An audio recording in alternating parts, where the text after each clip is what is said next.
Hi everybody, welcome to my YouTube channel. I am Tessa Kirby, and this is my husband. Hi guys. This is a very special occasion because he does not like to be on camera, so I had to literally pull teeth to get him to do this today. We both attended the University of Illinois. We were both athletes. I was a diver and he was a wrestler. And we kind of were in the same circle as far as, because the University of Illinois is huge. There's like 40,000 people. But the guy's gonna kick us off and tell us how we first met. Well, I don't have too much information on the first time we met. There was no alcohol involved in this meeting either. It was a kickoff of FCA, Fellowship of Christian Athletes. My freshman year of college, her sophomore year. She was a leader. I was a newbie, just coming in, learning the ropes of life in college. And they're having a pizza party, lots of people attending. She was greeting people as they came in. What she told me is she greeted me, we had a conversation about changing of names, and she didn't believe that my name was actually Guy. He told me his full name was Gunther. Did I really? Yeah. Started off early. And I was like, wait, Gunther? Really? And he's like, no, it's just Guy. I didn't remember that. Okay, so that's a new thing I'm learning now too. 5 years later, 6 years later almost. Anyway, she didn't believe that what my name was actually true, and that's kind of it for the time being, for really the rest of that semester. And fast forward to the end of that year, and things were winding down for my diving season and his wrestling season. We won't go into all the details because it's probably another story for another day, but let's just say neither of us were really walking out our faith in the way that we maybe portrayed. I was an FCA, I was a leader there, and at the same time I was still trying to party it up and live life to the fullest in that way. So March of my sophomore year, his freshman year, and my girlfriend came into town from Purdue University, and we decided to go and hit the bars, and I was going to show her a little nightlife here. So we decided to go to one of University of Illinois' famous bars, Cam's, and if you are a local, you know exactly the place I'm talking about. We were hanging out in the beer garden, me and my girlfriend, and we were talking to another wrestler, which it was just funny because it was Shout out to Adam. Shout out to Adam for being such a good sport. He was getting his flirt on. We were just talking and having a good time, and all of a sudden in runs this crazy hooligan of a kid, and he's like, Adam, dude.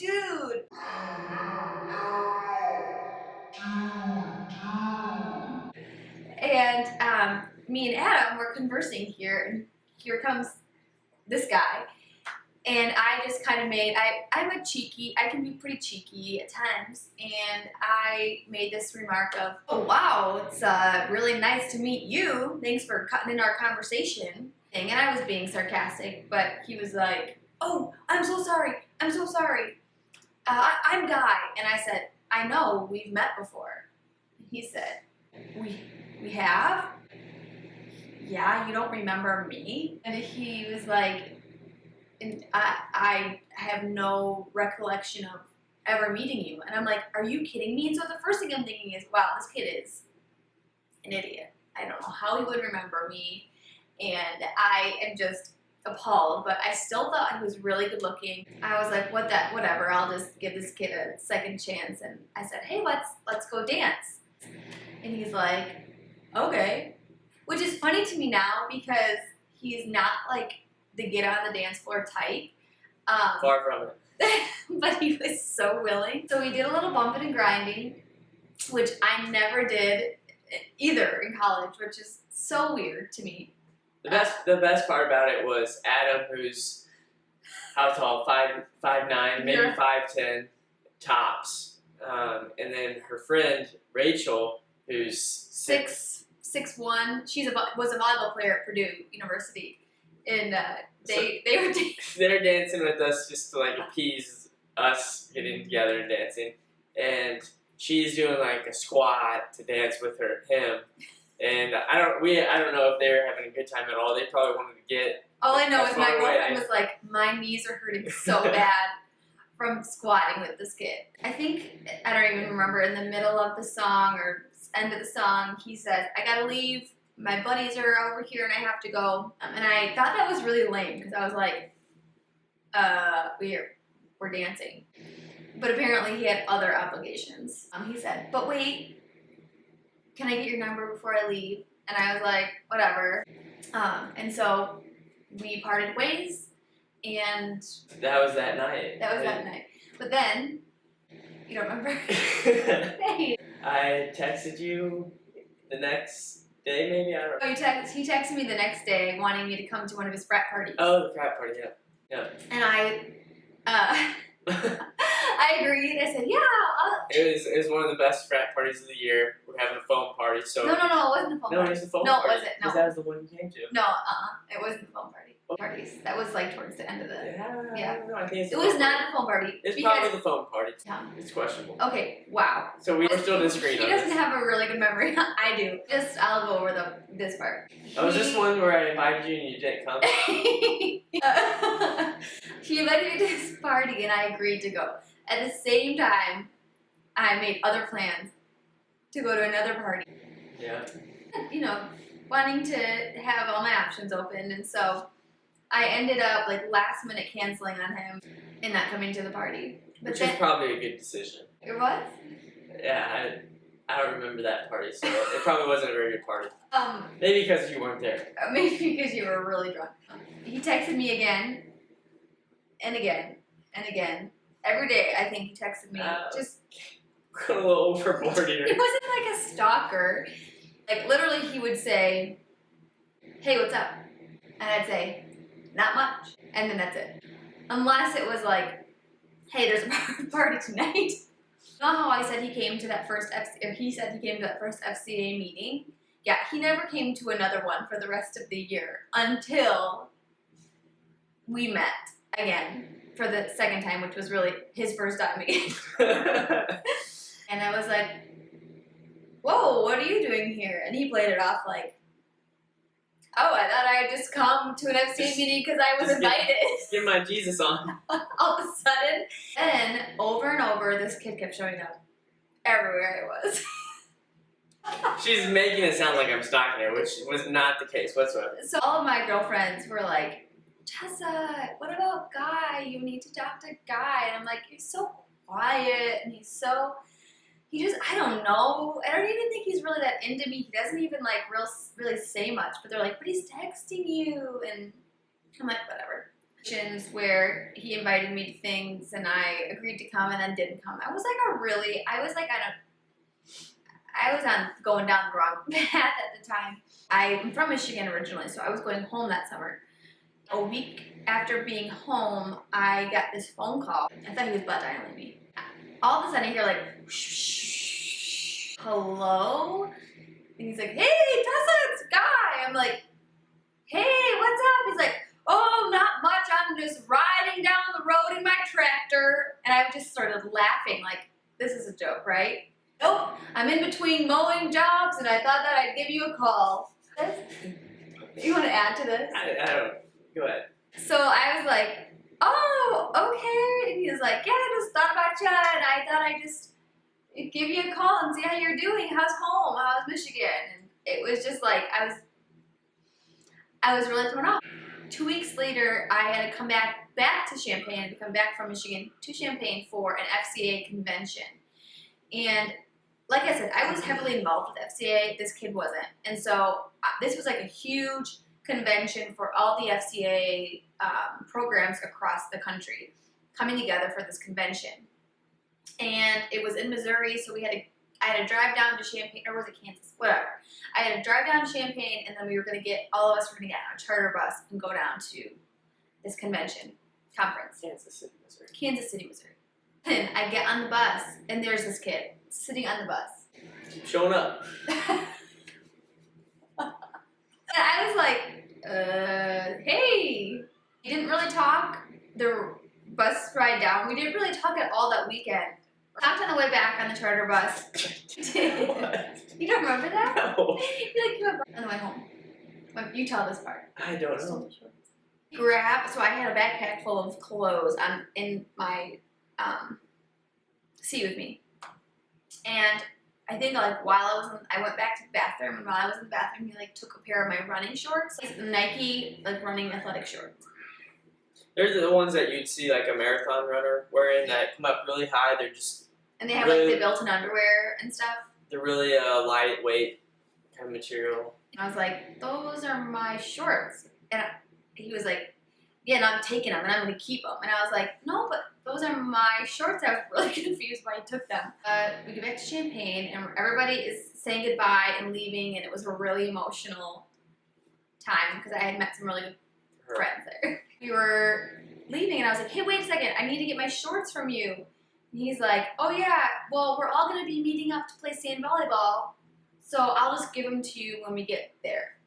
We arrive at sand volleyball courts that night, and I arrived, I think, a little bit later with some of my buddies to play. And when we start playing, I rip off my pants, my sweatpants that I had on, and I was wearing shorts. And everybody was just completely shocked because I have the widest legs. The whitest. And they're chicken legs. They're white little chicken legs. So this kid is so quiet. Like. So what she doesn't know about me at this point is I am quiet. I'm like, if I don't know you, I'm so quiet. I just kind of sit in the back. But other than that, I always am doing goofy, dumb stuff that people are just like, oh really my thrown goodness. Off by. That was really just kind of my personality, and I was just having a fun time with it.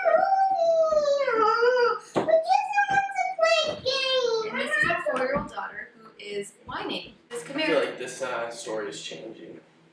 Why? It's changed. It has not changed. It's changing.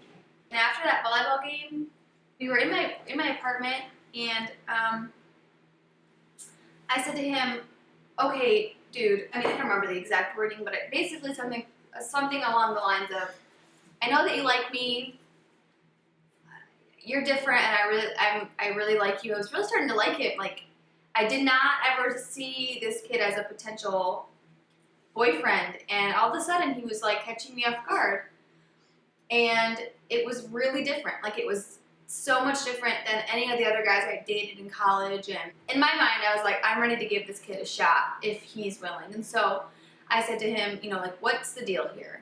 You remember what you said? No. Oh, come on, you remember. Say it. I don't remember. Go on. She's going to continue on. He said, well, I was wondering if I could pursue you for the rest of the summer, and we can see how it goes.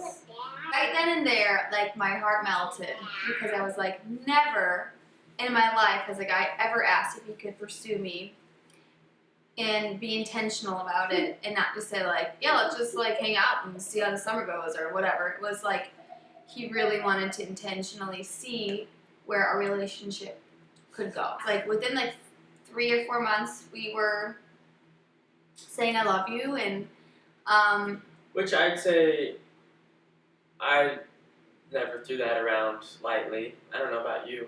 Yeah, no. But I think that it was more meaningful whenever we said that to each other. Yeah. Than what most might. It was just so different than anything that I had experienced. What would you say? Yes.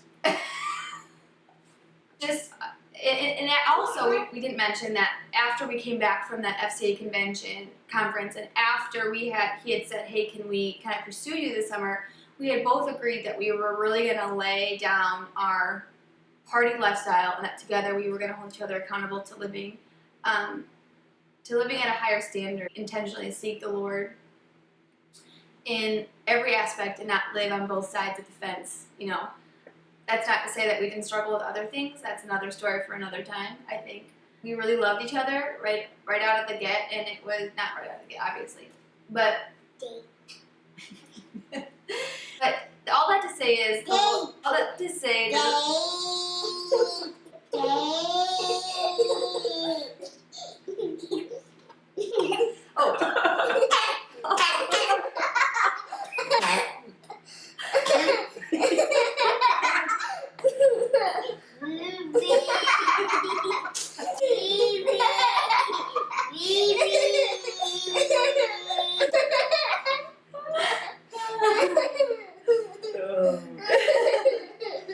all that to say is that we really loved each other.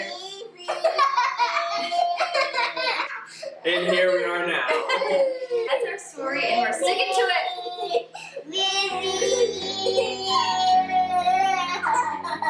If you have it.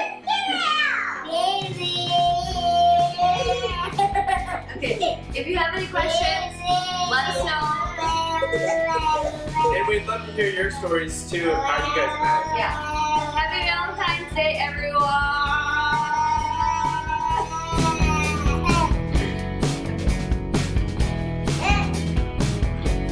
Alright, thank you.